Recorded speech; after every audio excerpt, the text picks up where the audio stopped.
The war within's here, Azeroth is in danger, and we need to take decisive action, so it's time to fire up Dalaran, the flying wizard city that of course has housed us for 2 expansions and is home to the planet's sharpest minds and most powerful characters. It's been wrecked, it's been rebuilt, it's had demons, it's had Scourge, and it almost single-handedly held off the Legion until the rest of us got our act together. It's where we go when a problem needs sorted, and yet again Khadgar has lit the Kirin Tor signal. The only problem is that Xal'atath has been watching us for years, knows exactly how we use Dalaran, and chances are she has something up her sleeve. So in case anything happens, here's the history of Dalaran, and if you'd like to dive even deeper, you can support us over on our site, Bellular.games, where we have just posted an episode of the Lore Walking podcast on Dalaran, as well as, of course, a dive into the Threads of Destiny cinematic and much more exclusive member content. As soon as I leave this recording, the boys are coming in to do 2 more podcast episodes. So the site really is the best way to support us, and in return, you get tons of content, so you can check it out with a free trial today at the link below. With that said, let's talk about Dalaran. Our story begins thousands of years ago at the earlier days of humanity. Back then, the High Elves of Silvermoon taught humans magic. And it turns out we took to magic real well. We were powerful. Immense firestorms, huge arcane explosions. All guts, not much skill, and not that much judgment either. And so it was only a matter of time before all the radical wizards of humanity found a colossal ley line and decided to build a city atop it. When they did, they had fun. Arcane architects stretched spires into the sky, deep dungeons burrowed into the ground, there were sanctums, observatories, alchemical labs, every wizardly whim was fulfilled, and that was a problem. All of that magic made the fabric of reality fray. Demons began to slip in from the twisting nether. And so the leaders, known as the Kirin Tor, went into crisis mode, and they asked Silvermoon what the hell was going on. That's when the elves revealed that, things were actually quite bad. A group called the Burning Legion were devouring planets, and they were on a crusade towards Azeroth. They, in fact, already tried to take us out during the War of the Ancients, and, a little bit like Queen Ashara with the Well of Eternity, Dalaran's magic risked being a beacon in the dark to lead the enemy to us. This horrified the Kirin Tor. For the first time, they wondered if they were actually dabbling in powers well beyond their control. Now, of course, being humans, the last thing we were going to do was stop, but what we did do was start an even more powerful, even more secret top echelon of the Kirin Tor called the Council of Tirisfal. That group would imbue a guardian with power from the other Archmagi. Magic would be regulated, but within this guardian, maximum power was imbued so that they could face off any threat. One guardian, Aegwynn, even fended off the Avatar of Sargeras, imprisoning it in what we of course now call the Tomb of Sargeras. And so this Legion versus Guardian shadow war lasted for 2,000 years until the Legion decided to change their plan. They found a more useful proxy in the Orcs of Draenor. These orcs were quite the threat. They of course ended up sacking Stormwind. Now, Dalaran ignored them in the beginning, as insane as that sounds, but of course Dalaran was a bit different back then. Dalaran was slower, it was more conservative, but it was of course about to be woken up. The Dark Portal had opened, warlocks rivaling the most powerful mages of Dalaran burned through the Wizards of Stormwind, and the Horde began to march north. This led to the immediate defense of Dalaran, a defense that required its every resident. Ogre Magi, Death Knights, warlocks, and hordes of orcs fell upon the city, but themselves fell short of victory. Even so, Dalaran was left in a shocking state. It was wrecked. But this wasn't really the setback you would imagine. That's because a crystal known as the Eye of Dalaran would be used to rapidly repair the city. And so Dalaran basically was okay. But that absolutely did not last for long. So this horde thrust into the north essentially ended up failing. They had to retreat. And while they failed to take Azeroth, their leader, Ner'zhul, hatched a plan. He wanted to capture powerful artifacts from across Azeroth and use them to open countless portals from his world of Draenor to many other worlds, basically ones that would be easy to conquer. One of his minions and first Death Knight, Terran Gorfind, made his way to Dalaran and he stole the Eye. Many other artifacts were taken, and over in Draenor, Ner'zhul would eventually perform his ritual. This of course backfired tremendously, but what matters is that a little before that, Deathwing was driven from his lair on Draenor. What he did is he escaped back through the dark portal to Azeroth, where he soon fought the Kirin Tor. He faked his death, and he slipped into his visage form, posing as Daval Prestor, a human noble. He then essentially embedded himself within Lordaeron, and he worked to turn the various human kingdoms against each other, especially against Dalaran.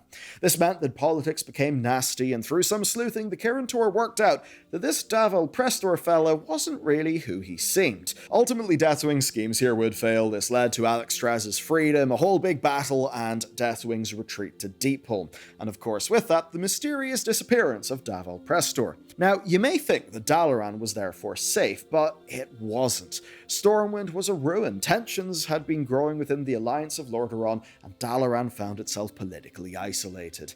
And that meant that humanity was set to face its next threat, rather divided. Here's the lay of the land as we're about to enter Warcraft 3. So, the Alliance of Lordaeron was essentially a little bit more politically divided. The Kirin Tor were also a bit politically isolated, and loads of orcs were being kept in internment camps. Let's focus in on Dalaran. So, at the time, the Kirin Tor was ruled by the Council of Six. This Six would be the most powerful, or perhaps political wizards. They had immense power, and they did not have a lot of oversight from other council members. Now, one of them, Xal'atath, found himself delving too deep into the darkest texts of Dalaran's most secret archives. He felt something in his mind. He felt a presence that called him north. You see, Ner'zhul's gambit had failed on Draenor, the planet was wrecked, and he tried to escape. He, of course, was captured by the Legion. They decided to put Ner'zhul to use as the first Lich King and essentially use him to harness the powers of undeath to weaken the planet, paving the way for a full Legion invasion. And so, from Icecrown, Ner'zhul's mind called out to potential allies, like Xal'atath, who left Dalaran as a member of the Council of Six and returned as the head of the Cult of the Damned. Working through the cult and using plagued grain, they infected vast numbers of the human population. A population that a young prince of Lordaeron, Arthas, would try to save, and in trying, completely open himself up to manipulation. Arthas would soon kill Xal'atath, Stratholme's population would be culled, and Arthas eventually hunted the Dreadlord Mal'Ganis all the way up to Northrend, where he would take up Frostmourne and then return home. But he did not return home as only prince, no, he returned as the Lich King's most powerful Death Knight. As we know, the Lich King Scourge had one mission: to make the world ready for the Legion's second invasion. Not that, of course, the Lich King actually trusted the Legion, and what I'm going to do here is just cut through a whole bunch of intrigue so we can stay focused on Dalaran. What happened is Arthas annihilated the Blood Elves, he cut his way to the Sunwell, and he used it to resurrect Xal'atath. Our duo was then set the task of summoning Archimonde, a big lieutenant of Sargeras, to Azeroth. This was not an easy feat, but it was not impossible. Xal'atath was still an immensely powerful mage, and he knew Dalaran like the back of his hand. He knew that within the city lay the Book of Medivh, and using incantations from the Book of Medivh, of course, Medivh was the last guardian, well, he could summon Archimonde. So the path was clear: besiege Dalaran, claim the book, and summon Archimonde. Needless to say, this plan was successful.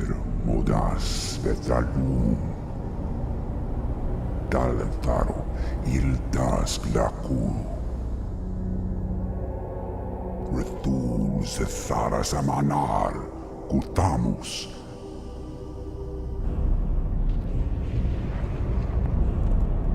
Bellular Sumaris, Xal'atath, Rakas, Ilkula.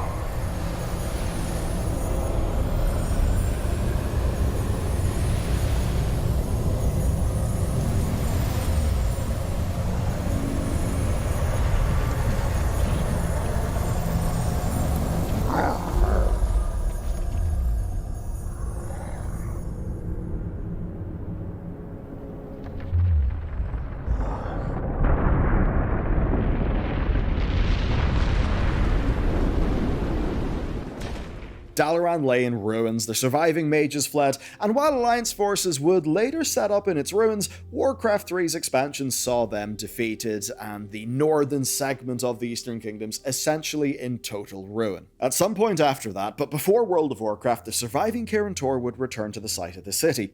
They set about rebuilding, and to give themselves time and safety, they erected a vast magical barrier. And it's in this barrier that we first discovered Dalaran. We just saw a magical bubble beside Lordemere Lake, with Kirin Tor outposts scattered in Silver Pine and Hillspread. We had no idea what was going inside. Many assumed the barrier one day would drop and perhaps we'd be able to visit this mythical wizard city that had been destroyed in the previous 2 games. Of course, nobody was prepared for the reality. Through World of Warcraft and the Burning Crusade, Dalaran just existed within its bubble. But one day we logged in when Wrath of the Lich King launched. The barrier was gone. In its place was a giant crater. And that's because Dalaran had quietly lifted from the ground and flown to Northrend. Ronan, their leader, demanded unity and neutrality. The world had bigger problems, in this case the new Lich King, Arthas. And so this now neutral Dalaran officially left the Alliance, but did allow for Horde and Alliance-aligned factions like the Sunreavers and Silver Covenant to coexist within the city. And from Dalaran, we fought the Scourge, we fought Ice Trolls and Rubians, Vrykul, and even Blue Dragons who had followed their mad aspect leader Malygos into essentially a war over the control of magic. Malygos was probably right that we can't really be trusted, but he went way too far. Wrath of the Lich King, of course, was a special time for World of Warcraft. The game was at its zenith, its absolute peak in terms of subscribers, the expansion was loved, and through all of that wonderful time, Dalaran was our home city. But of course, it wasn't long before Arthas was done and the Cataclysm began. Faction tensions flared up a little bit, and Dalaran took a back seat while we dealt with our tensions and, of course, dealt with Deathwing. But that is, of course, until 2 major events happen: the Mana Bomb and the Purge.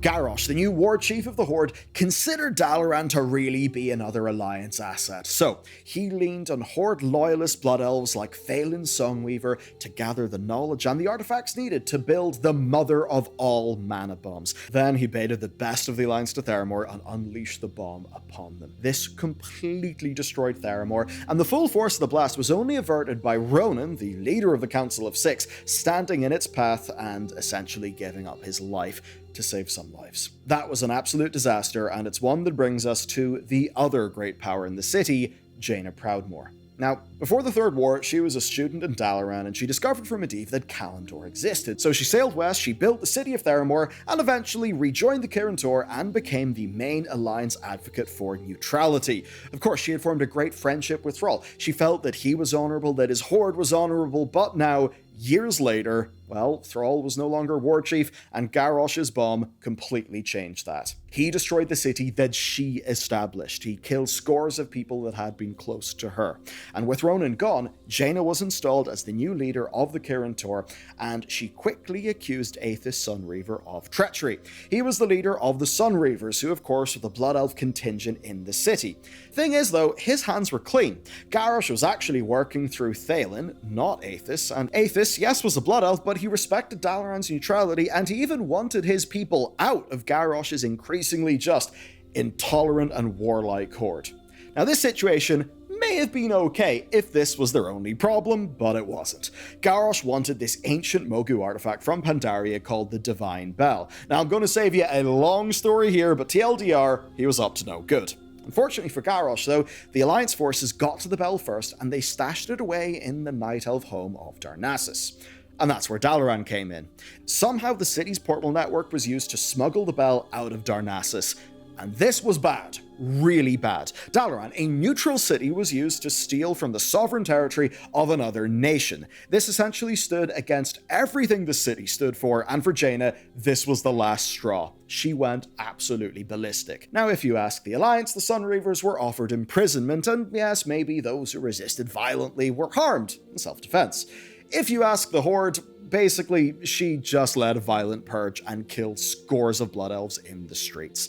And with that act, Dalaran's 2,000-year alliance with Silvermoon was in tatters, its neutrality was gone, and Jaina led the now alliance-aligned Kirin Tor over a handful of years, while we, after the events of Mists of Pandaria, went and handled the Iron Horde threat over an AU Draenor. Now that expansion of course ended with AU Gul'dan cast as the Legion's Harbinger, and with that, Doomsayer started flooding into the streets. The mad and unhinged began to scream prophecies of world-ending threats, and that meant that once again Dalaran would be at the center of a giant Legion conspiracy barreling towards Azeroth.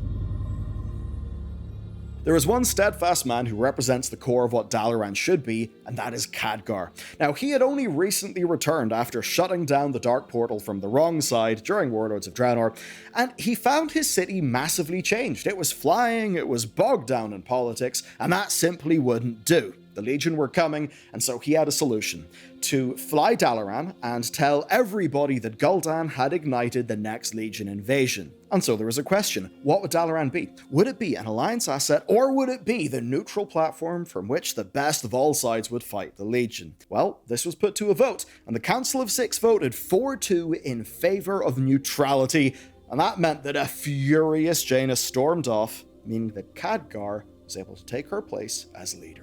And so Dalaran was, 8 years after Wrath of the Lich King, once more our hub city. It wasn't the same. A new sanctum existed in its center, it housed vast libraries and portals. It was a glorious time. Of course, from Dalaran we beat the Legion back, and after defeating Sargeras, it's to Dalaran we returned, but with much of the world changing. You see, tensions were once again growing between the factions because both sides were seizing Azerite, a very, very dangerous material from the planet's new wound. War seemed to be on the horizon, and that is something that Khadgar and the Council had no part in. And so, while we did our thing through Battle of Azeroth and Shadowlands, the city remained over the Broken Shore for years. Dalaran was first a player hub in Wrath of the Lich King. 8 years later, it was a player hub during Legion, and now, 8 years later again, it's going to be the player hub as we fight Xal'atath.